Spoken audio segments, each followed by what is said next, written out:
আশা করি আল্লাহ তাআলা অশেষ রহমতে সকলে ভালো আছেন। আজকে আমরা ডায়েটারি গাইডলাইন্স ফর আমেরিকানস, অর্থাৎ আমেরিকারা সারা বিশ্বে যেরকম গাইডলাইন দিছে সেটা আমরা আজকে জানবো। এটা একটা ফুড পিরামিড, এটা একটা পিরামিডের মতো দেখতে দেখেন, বাট এটা অল্টার পিরামিড, উল্টা পিরামিডের মতো।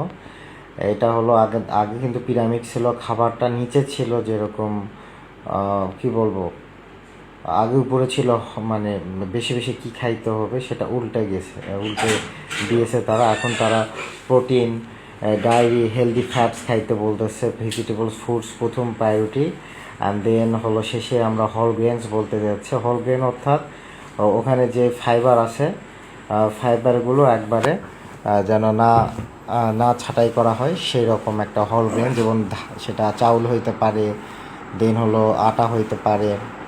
অনেক সময় আটা দেখবে মিহি, মানে খুবই কি বলবো, ওগুলো ছাঁটাই টাটাই করে অবস্থা খুবই নর্ম করে দিছে, ঠিক আছে,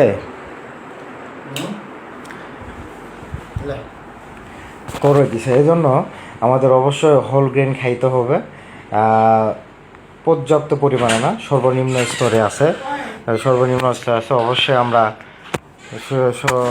আমরা প্রোটিন, ডায়েরি, হেলদি ফ্যাটস এবং ভেজিটেবল ফুডস, এগুলো আমার ফার্স্ট প্রায়োরিটি হবে আমাদের, অ্যান্ড দেন হোল গ্রেনস আমাদের সবার শেষে হোক। তো এটা আমাদের এটা আমাদের সাধারণত আমেরিকার ফুড গাইডলাইন, যেটা আমাদের 25 থেকে 30 সালের মধ্যে এটা বলছে। আর এটা মেন মেসেজ বলতেছে আমরা ইট রিয়াল ফুড, অর্থাৎ আমাদের প্রপার রিয়াল ফুড খাইতে হবে, সত্যিকারে যেটা আল্লাহ তাআলা প্রদত্ত যেটা খাবার সেসব কথা বলতেছে। আমরা যেটা খাবার বুঝি, যেরকম পোলট্রি, অর্থাৎ কি বলে, ফুড দিয়ে খাওয়ানো, গরুর ফিড দিয়ে খাওয়ানো মাছ, চাষের মাছ, এগুলো কিন্তু রিয়াল ফুড নয়। বা আমরা ম্যানমেড যেসব খাবার মানুষ তৈরি, যেমন পাস্তা, পিৎজা, দেন হলো বার্গার, এগুলো কিন্তু আসলে প্রসেস ফুড, এটার কথা আমাদের হেলথ খারাপ করে। তো আমাদের মেন মেসেজটা হবে ইট রিয়াল ফুড, যেটা আমাদের অর্গানিকভাবে আমরা পাই, সেটা হলো আমাদের রিয়াল ফুড। এখানে সেটাই বলতেছে।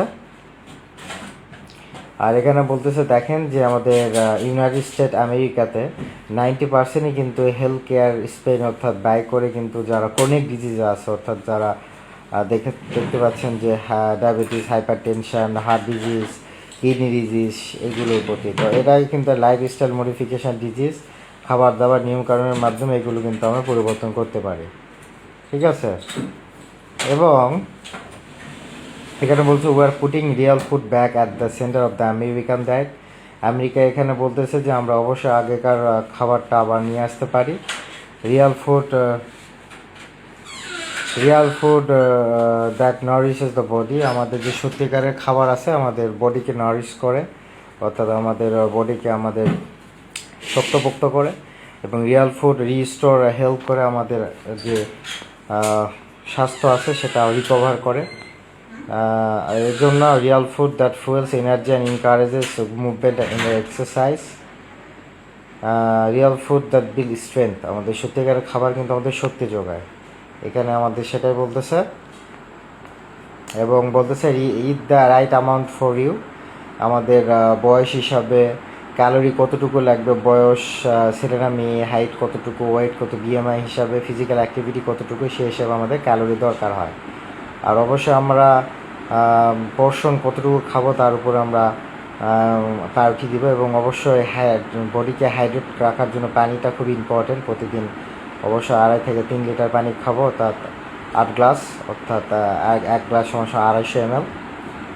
আর অবশ্যই প্রতিটা খাবারে আমরা এখানে বলতেছে prioritised protein foods at every meal, আমরা প্রতিটা খাবারে মিলে প্রোটিন রাখবো, যেটা হতে পারে অ্যানিম্যাল সোর্স হতে পারে, যেমন হলো মাংস, গরুর মাংস, মুরগির মাংস, ছাগলের মাংস, ভেড়ার মাংস, এগুলো হলো animal food, animal source of protein. এবং হলো প্ল্যান্ট সোর্স, অর্থাৎ অনেক ডাল আছে, মসুর ডাল, বা অনেক প্রোটিন আছে আমাদের প্ল্যান্ট সোর্স থেকে, বা পুঁই শাক, এগুলো কিন্তু আমাদের খাইতে হবে, ঠিক আছে।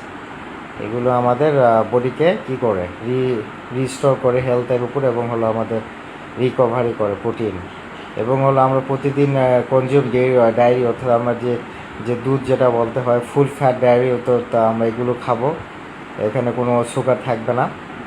এখানে কিন্তু আমাদের প্রচুর পরিমাণে হেলদি ফ্যাটস, ভিটামিন, মিনারেলস থাকে এবং আমার পেটের যে আমাদের গুড ব্যাকটেরিয়া এগুলো কিন্তু গ্রো করার জন্য আমাদের ইম্পর্টেন্ট।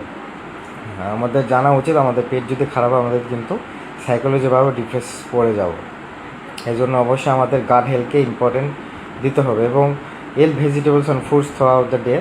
আমরা অবশ্যই ভেজিটেবলস অ্যান্ড ফ্রুটস খাবো যতটুকু পারা যায়, এটাই বলতেছে। বেশি বেশি করে খাবে এবং ইনকর্পোরেট হেলদি ফ্যাটস। আমরা যেগুলো হেলদি ফ্যাটস আছে যে ওমেগা 3 রিচ সি ফুড, যেটা আমাদের সামুদ্রিক মাছ বা নাটস যেরকম আছে, বাদাম, সিডস, বীজ, এরকম আমরা olive oil, coconut oil, avocado এগুলো আমরা খাবো, গুড ফ্যাটস। আর অবশ্যই এগুলো আমাদের ইসেনশিয়াল ফ্যাটি অ্যাসিডকে আমার যোগান দেয়, যেমন অলিভ অয়েল, ঠিক আছে, বাটার খাইতে পারে, ঘি, এগুলো আমাদের খুবই খুবই ইম্পর্টেন্ট। আর আমাদের ফোকাস কী করতে হোল গ্রেন, অর্থাৎ আমরা যে চাউলটা খাই, অনেক দেখবে যে মিলের মালিকগুলো চাউল এমনভাবে কাটিং করে যেটা মিনিকেট হিসাবে অনেকে জানে, ভিতরকার যে ফাইবার ফেলে দেয়, এতে করে আমাদের কিন্তু পুষ্টি গুণাগুণ চলে যায়। অবশ্যই আমাদের ব্যাকে যাইতে হবে হোল গ্রেন করার জন্য। অবশ্যই হাই প্রসেস কোনো রিফাইন্ড কার্বোহাইড্রেট খাবো না, যেমন হলো সাদা রুটি, অনেক সময় যে রুটি পাউরুটি পাওয়া যায় বেকারি দোকানে, এইসব যত ধরনের খাবার তৈরি হয় সব না খাওয়াই ভালো। এতে করে আমাদের বডিতে ইনফ্লেমেশান, আমাদের ব্যাড ইফেক্ট পড়তে পারে আমাদের শরীরে। আর অবশ্যই লিমিট করে দিব কী কী খাবার কমিয়ে দিব। প্রসেস ফুড, যেসব খাবারে অ্যাডেড সুগার অর্থাৎ চিনিযুক্ত আছে, রিফাইন্ড কার্বোহাইড্রেট, এগুলো আমরা যতটুকু পারি আমরা অ্যাভয়েড করব। সকলে জানেন প্রসেস ফুডটা কী, ফাস্ট ফুডটা কী, এগুলো আমরা যতটা সম্ভব অ্যাভয়েড করার চেষ্টা করব। আর কার্বোহাইড্রেট হওয়ার চেষ্টা করব। এবং অবশ্যই ইসলামিক দৃষ্টিতে আমাদের অ্যালকোহল খাওয়ার বারণ আছে, তো অবশ্যই আমরা অ্যালকোহলটা না খাওয়ার চেষ্টা করব। আর হলো এখানে ছোটো বাচ্চাদের কিছু স্পেশাল ডায়েট বলা হয়েছে, যে জন্ম থেকে 4 বছরের বাচ্চা আমাদের জানি প্রথম 6 মাস আমরা সম্পূর্ণ শুধু বুকের দুধই খেলাবো, এর মধ্যে কোনো বাড়তি কিছু খাওয়া দরকার নেই। তারপর 6 মাস পর কমপ্লিমেন্টারি ফুড হিসাবে আমরা কিছু বাড়তি খাবার দিতে পারি। এবং অবশ্যই কোনো মানুষের তৈরি যে ফর্মুলা দুধ পাওয়া যায় বাজারে, এসব ইনফ্যান্ট ফর্মুলা না খাওয়ানোই ভালো, পেটের সমস্যা করে। এবং 2 বছরের আগে 2 বছর পর্যন্ত বুকের দুধ খাবে, শুধু মায়ের দুধ, এবং গরুর দুধ 2 বছর আগে না দেওয়াই ভালো, এতে করে তার গ্যাসের সমস্যা হতে পারে, ল্যাকটোলেস ইনটলারেন্স বলা হয়, এগুলো না খাওয়ানোই ভালো। আর অনেক ছোটো বাচ্চাদের বাড়তি কিছু ভিটামিন ডি বা হলো আয়রন সাপ্লিমেন্ট দিতে হয়, সেগুলো ডাক্তার দেখে আমরা সেটা নিতে পারি। এবং এই সময় অবশ্যই তাকে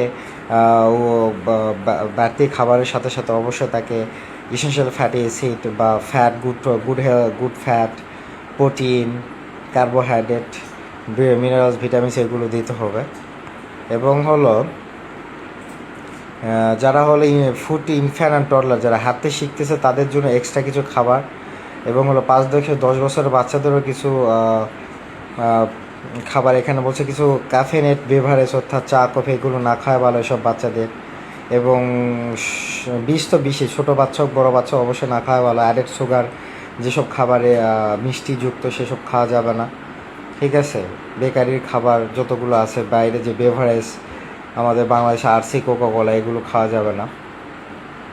আমরা ফোকাস করতে হবে নিউট্রিয়েন্ট ডেন্স ফুড, যেমন হলো প্রোটিন ফুডস, ডেয়ারি অর্থাৎ দুধের তৈরি খাবার, ভেজিটেবল, শাকসবজি, ফ্রুটস, ফল, হেলদি ফ্যাটস, হোল গ্রেনস, এগুলো খেলে যেতে। অর্থাৎ বড়োদের যে খাবার ছোটোদের সেরকমের খাবার। অ্যাডোলেসেন্ট অর্থাৎ বয়সন্ধিকাল 11 থেকে 18 বছরদের কিন্তু খুবই ডিমান্ড থাকে, এই সময় তাদেরকে সাপ্লিমেন্ট হিসেবে ভিটামিন ডি, ক্যালসিয়াম, স্পেশালি যেসব মেয়েদের মাসিক শুরু হচ্ছে, মিনস্ট্রুলেশন, তাদের কিন্তু আয়রন ক্যাপসুল, ভিটামিন ডি এগুলো আমাদের দিলে তার কিন্তু গ্রোথ এবং বোন মাস অর্থাৎ হাড়ের যে গঠনটা ভালো থাকে। ছেলেদেরও এইগুলো সাপ্লিমেন্ট দেওয়া দরকার আছে। আমরা এই সময় তাদেরকে বেশি বেশি আয়রন রিচ অ্যানিমাল ফুড অর্থাৎ যেসব খাবারে আয়রন আছে সেসব খাবার দিব, শাকসবজি খাওয়াবো এবং হলো ভারী খাবার তাকে দিব, এতে করে তার পুষ্টি গুণাগুণটা বজায় থাকবে। ডিম খুবই ইম্পর্টেন্ট একটা দিক এই দৃষ্টিতে। ওকে, এবং ইয়াং অ্যাডাল্ট, যারা অ্যাডাল্ট হয়ে গেছে তার কিন্তু এখন সব কিছু বিল্ড আপ হয়ে গেছে, তাদের কিন্তু একটু মেনটেন্সের জন্য অবশ্যই যতটুকু খাওয়ার দরকার সেই হিসাবে একটা পুষ্টিবিদ দেখায় বিএমআই টেস্ট করায়, বিএমআই তাকে নির্ণয় করে তাকে ডায়েট চার্ট হিসেবে মেনটেন করতে হবে।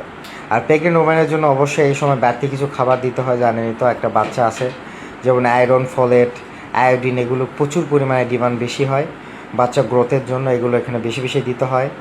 এবং হলো তাকে বেশি বেশি খাবার খাইতে হয়, যেসব খাবারে আয়রন আছে, তারপর হলো ডিম, ক্যালসিয়াম যেগুলো বেশি আছে সেসব খাইতে হবে, সামুদ্রিক মাছ, ঠিক আছে। ল্যাকটেটিং উমান যারা বাচ্চাদের দুধ খাওয়ায় 6 মাস বা 2 বছর পর্যন্ত, তাদেরও কিন্তু বাচ্চা বেশি বেশি করে ভিটামিন B12 সাপ্লিমেন্ট দেওয়া দরকার আছে। আর ওল্ডার অ্যাডাল্টসের জন্য অবশ্যই তাদের কিছু স্পেশালি কিছু খাবার দাবার ইম্পর্ট্যান্ট, যেটা আমাদের পুষ্টিবিদের শরণাপন্ন হয়, এটা নিতে হবে। এবং ইন্ডিভিজুয়ালিভাবে মানে একজনের প্রতি ক্রনিক ডিজিজ, যাদের pressure, diabetes, hyper tension, diabetes, তাদের গাইডলাইন হিসেবে তাকে চলতে হবে। এবং ভেজিটেরিয়ান, ভেগান, এটা আপনারা জানেন, ভেজিটেরিয়ান যারা শুধু শাকসবজি খায়, ঠিক আছে, এগুলো আমাদের মেনটেন করতে হবে। তো এগুলো সব কিছুর মধ্যে আমরা জানলাম যে আমেরিকান ফুড গাইডলাইনে যে তারা বলতেছে এখন রিয়েল ফুড খাইতে, যেসব খাবারে কোনো, যেটা বললাম আপনাদের, যেসব পোলট্রি জাতীয় বা ফিড জাতীয় খাবার খায়, যেসব পশু প্রাণী আমরা খাবার খাই, ওটা না খায় ভালো। প্রসেস খাবার, আলট্রা প্রসেস খাবার, প্যাকেট জাতীয় যত ধরনের খাবার, এটা না খাওয়া ভালো। এবং রিয়েল ফুড খাইতে বলতেছে এই গাইডলাইনে। আর আমাদের আগেকার তো জানেনই আমাদের শরীরের জন্য protein, fat, vitamins, minerals, carbohydrate কত ইম্পর্টেন্ট, হোল গ্রেনস, বুঝতে পারতেছেন। এগুলোই হলো আমাদের ডায়েটারি গাইডলাইন ফর আমেরিকানস।